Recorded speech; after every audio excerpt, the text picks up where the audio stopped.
नमस्कार साथियों, आज के हमारे अध्ययन का शीर्षक है mineralogy and physical properties of the minerals. इसे हम बीएससी पार्ट प्रथम के third paper crystallography and mineralogy के अंतर्गत अध्ययन करते हैं। खनिज विज्ञान के बारे में हम साधारण जानकारी लेंगे इस अध्याय में। खनिज प्राकृतिक रूप से पाया जाने वाला अकार्बनिक पदार्थ है जिसकी एक निश्चित रासायनिक संरचना, निश्चित आंतरिक परमाणुिक संरचना, निश्चित बाह्य आकार तथा रूप होता है। जैसे स्फटिक यानी क्वार्ट्ज एक खनिज है क्योंकि इसकी निश्चित रासायनिक संरचना है और इसकी निश्चित आंतरिक संरचना है तथा इसका आकार एवं रूप भी निश्चित होता है। Quartz mineral is natural occurring inorganic compounds having definite chemical composition and internal atomic structure। इस प्रकार से हम इसे परिभाषित कर सकते हैं। इसी प्रकार से क्वार्ट्ज की तरह अनेक खनिज पाए जाते हैं जैसे अभ्रक हुआ, गैलेना, कैल्साइट, ग्रेफाइट, हेमेटाइट।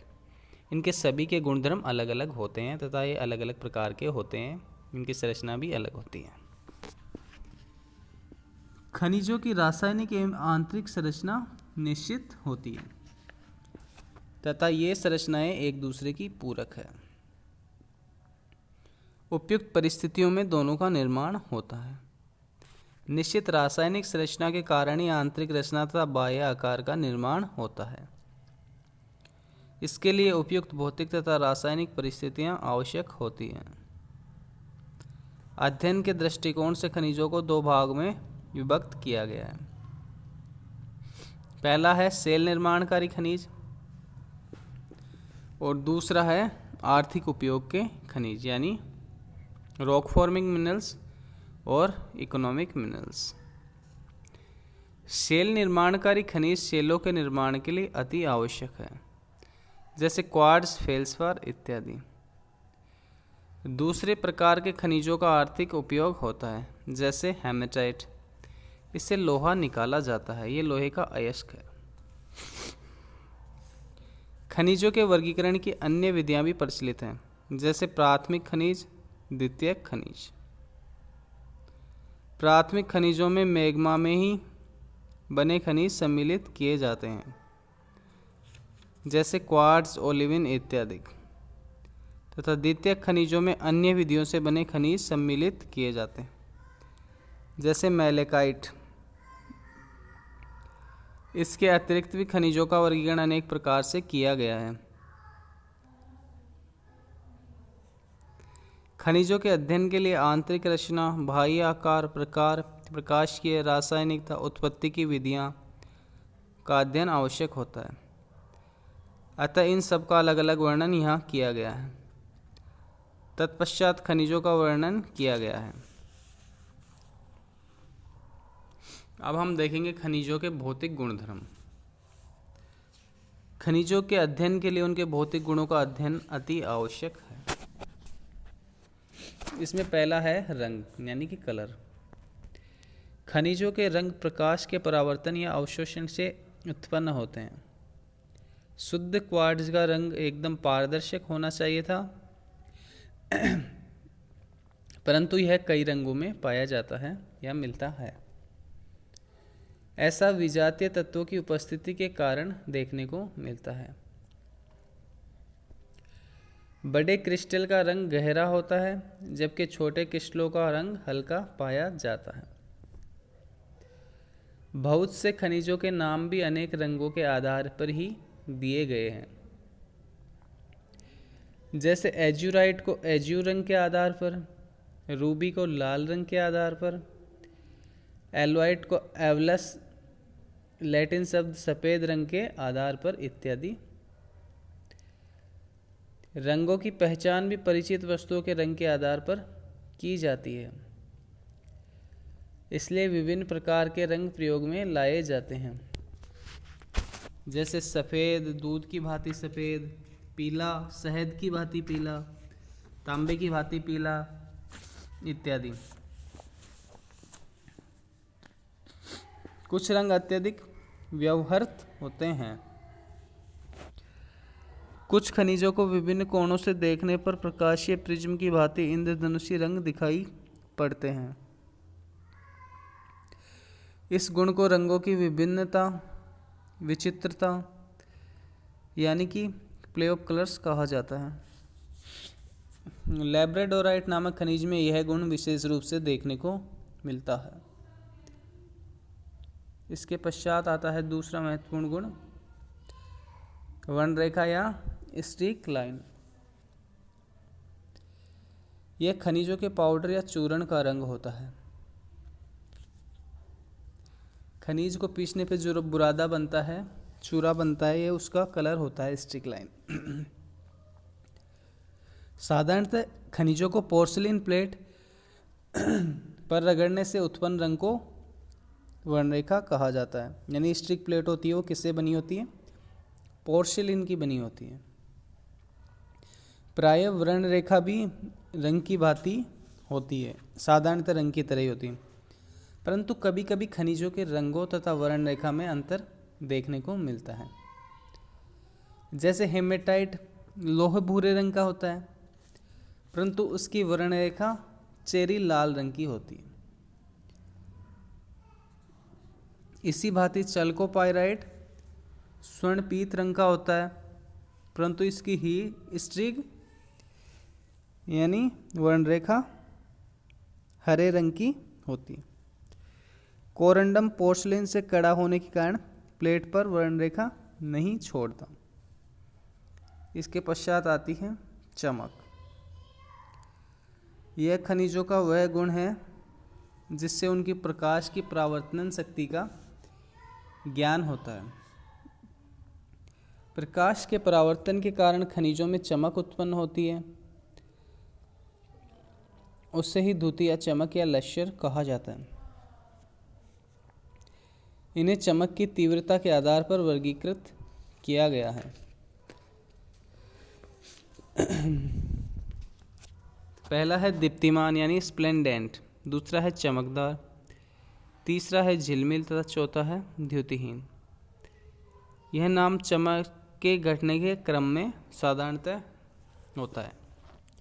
चमक प्राय खनिजों के चमकदार तल के आधार पर मानी जाती है। अतः या तो खनिज का तल धातु की भांति चमकता है या अधात्विक अधातु की भांति। अधात्वीय तल में कई प्रकार की चमक पाई जाती है। पहली है रेजिनी यानी रेजिन की तरह, दूसरी है मुक्ता यानी मोती की तरह चमकना, तीसरा है रेशमी यानी रेशम की तरह चमकना, चौथा है ग्रीजी यानी ग्रीस की तरह चमकना। विभिन्न खनिजों की चमक निश्चित होती है, जैसे क्वार्ट्ज की विट्रियस यानी काचाप चमक, स्पेलेराइट की रेजिनी तथा गेलेना पायराइट और चाल्कोपाइराइट की धात्विक चमक होती है। इसके पश्चात आता है विभंग यानी कि फ्रैक्चर। यह खनिजों के टूटे धरातल का गुण है। कभी कभी टूटे धरातल सपाट एवं समतल होते हैं, कभी खुरदरे या उभरे हुए। विभंग खनिजों के पहचानने में अत्यंत सहायक होते हैं। जैसे क्वार्ट्ज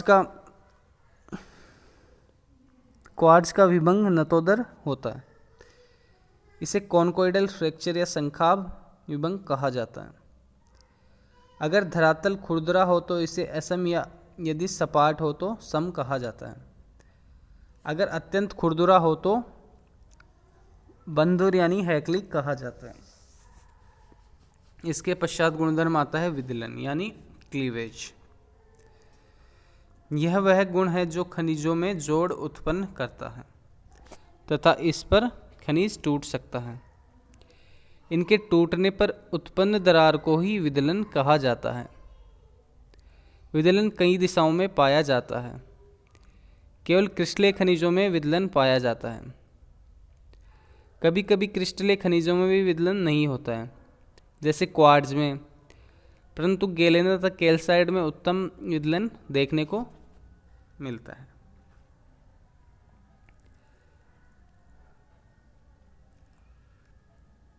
इसके पश्चात आता है आपेक्षिक घनत्व। खनिजों का आपेक्षिक घनत्व पदार्थ तथा समान आयतन के पानी के भार के अनुपात को कहते हैं।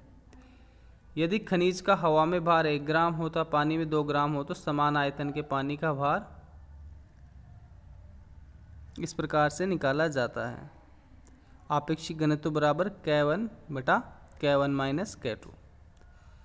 आपेक्षिक घनत्व रासायनिक तुला, स्टील यार्ड तथा जोली के स्प्रिंग तुला या आपेक्षिक घनत्व की बोतल से भी निकाला जाता है,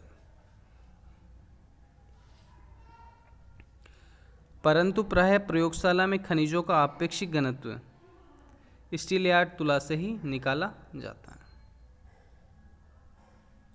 इसके पश्चात आता है कठोरता। यह खनिजों का वह गुणधर्म है जिससे वह दूसरे खनिजों पर अपना चिन्ह छोड़ता है।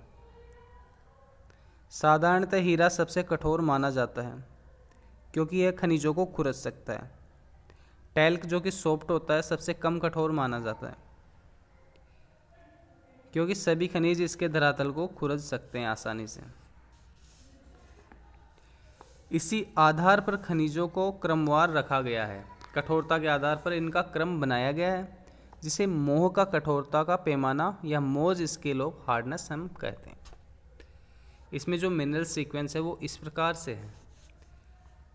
1 नंबर पे आता है टैल्क, दूसरे नंबर पे जिप्सम, तीसरे नंबर पे कैल्साइट, चौथे नंबर पे स्फेलेराइट, 5वें नंबर पे एपेटाइट, 6ठे नंबर पे आर्थोक्लेज, 7वें नंबर पे आता है क्वार्ट्ज, 8वें पे आता है टोपाज, 9वें पे कोरंडम और 10 पे सबसे आखिरी में डायमंड जो कि हार्डेस्ट मिनरल होता है।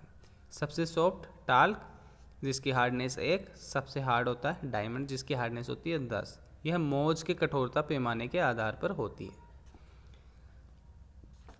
इस मापक्रम में 1 से 10 तक उत्तरोत्तर क्रम में कठोर खनिज लिए गए हैं। प्रयोगशाला में खनिजों की कठोरता इन खनिजों की तुलना करने पर ज्ञात होती है। नाखून की कठोरता 1 से 2 होती है, कांच के टुकड़े की 2 से 3, लगभग 2.5 तथा स्टिक प्लेट की 6 होती है। इसके पश्चात अन्य गुणधर्म आता है आकार। खनिजों का आकार अलग अलग प्रकार का पाया जाता है। यह इनके अभिनिर्धारण में भी बहुत सहायक होता है। यह आकार कई प्रकार के होते हैं, जैसे स्थूल, जिस खनिज का कोई विशेष आकार न हो उसे स्थूल कहते हैं। खनिजों में फ्लेश की, फाइब्रस या प्लेटी आकार भी देखने को मिलते हैं। अभ्रक का आकार प्लेटी कहा जाता है क्योंकि यह प्लेट के आकार का होता है। इसी भांति अनेक प्रकार पाए जाते हैं। अन्य गुणधर्म आता है चुंबकत्व। कभी कभी खनिजों में चुंबकत्व का भी गुण देखने को मिलता है, जैसे मैग्नेटाइट अत्यधिक चुंबकीय है, क्रोमाइट, इल्मेनाइट कम चुंबकीय है, क्वार्ट्ज, गार्नेट, ओपल इत्यादि चुंबकीय नहीं है। प्रायः धात्विक खनिजों में चुंबकत्व का गुण अधिक पाया जाता है। प्रयोगशाला में खनिज के चुंबकत्व का अध्ययन चुंबक लगाकर किया जाता है। इसके पश्चात आता है गंध। कुछ खनिजों में विशेष प्रकार की गंध होती है जिससे इनको पहचाना जाता है, जैसे ऑर्पिमेंट में गंधक की भांति गंध होती है। आर्सेनोपाइराइट में भी गंधक की भांति गंध आती है। इसी प्रकार अगला गुणधर्म है स्पर्श। कुछ विशेष खनिज स्पर्श करने से पहचाने जाते हैं, जैसे टेल का स्पर्श ग्रीस की तरह होता है, सॉफ्ट होता है। इस प्रकार जो हमने गुणधर्म देखे हैं, आकार, चुंबकत्व, गंध, स्पर्श, आपेक्षिक घनत्व, विदलन, कठोरता, फ्रैक्चर, वर्णरेखा, चमक यानी कि लश्यर, ये खनिजों को पहचानने में अत्यंत उपयोगी हैं।